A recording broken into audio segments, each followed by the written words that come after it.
அதிமுகவிலிருந்து அன்வர் ராஜாவை நீக்கி அக்கட்சி பொதுச் செயலாளர் எடப்பாடி பழனிசாமி உத்தரவை பிறப்பித்திருக்கிறார்.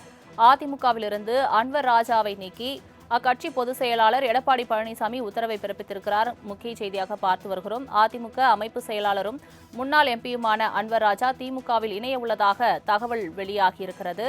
அதிமுகவிலிருந்து அன்வர் ராஜாவை நீக்கி அதிமுக பொதுச் செயலாளர் எடப்பாடி பழனிசாமி உத்தரவை பிறப்பித்திருக்கிறார். இத்தொடர்பான மேலும் விவரங்களை தருவதற்காக செய்தியாளர் ராஜேஷ் இணைப்பில் இருக்கிறார். ராஜேஷ் வணக்கம். தற்போது அதிமுகவிலிருந்து அன்வர் ராஜா நீக்கம் செய்யப்பட்டு இபிஎஸ் தலைமையில் உத்தரவு பிறப்பிக்கப்பட்டிருக்கிறது. தொடர்பான மேலும் தகவல் என்ன? அதிமுகவை பொறுத்தவரைக்குமே மிகவும் நியாயமான பல்வேறு காலகட்டங்களில் பல்வேறு சந்தர்ப்பங்களில் அதிமுகவிற்கு தேவையான பல நல்ல கருத்துக்களை தெரிவித்து வந்தவர் அன்வர் ராஜா. அதிமுகவினுடைய ராமநாதபுரம் மாவட்டத்திற்காக பல்வேறு வளர்ச்சிக்காக அவர் தொடர்ச்சியாக அதிமுகவில் தன்னை இணைத்துக் கொண்டு நாடாளுமன்ற உறுப்பினராகவும் சட்டமன்ற தேர்தலிலும் போட்டியிட்டார். இருந்த போதிலும் பல காரணங்களால் அவர் தொடர்ச்சியாக அதிமுக மீதும் அதிமுக தலைமை மீதும் அவர் அதிருப்தியில் இருந்தார்.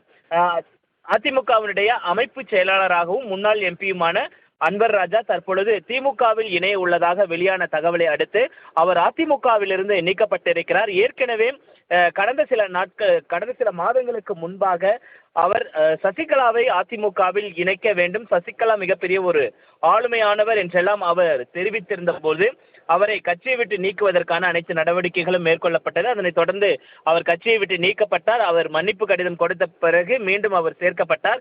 அண்மையில் கூட ஒரு சர்ச்சையான ஒரு கருத்தை தெரிவித்திருந்தார்.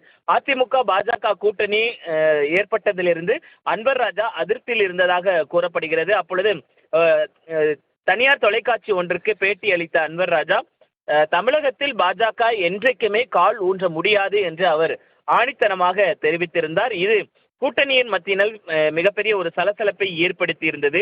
இதனை அடுத்து அதிமுகவினுடைய தலைமை அன்வர் ராஜாவை கடிந்து கொண்டதாக தெரிகிறது. இதனை அடுத்து அன்வர் ராஜா தற்பொழுது திமுகவில் இணைய உள்ளதாக தகவல் வெளியான நிலையில் அவர் அதிமுகவிலிருந்து அடிப்படை உறுப்பினர் உட்பட அனைத்து பொறுப்புகளிலுமிருந்து நீக்கப்பட்டிருப்பதாக தகவல் வெளியாகி இருக்கிறது. தங்களின் முழு விவரங்களுக்கு நன்றி ராஜேஷ்.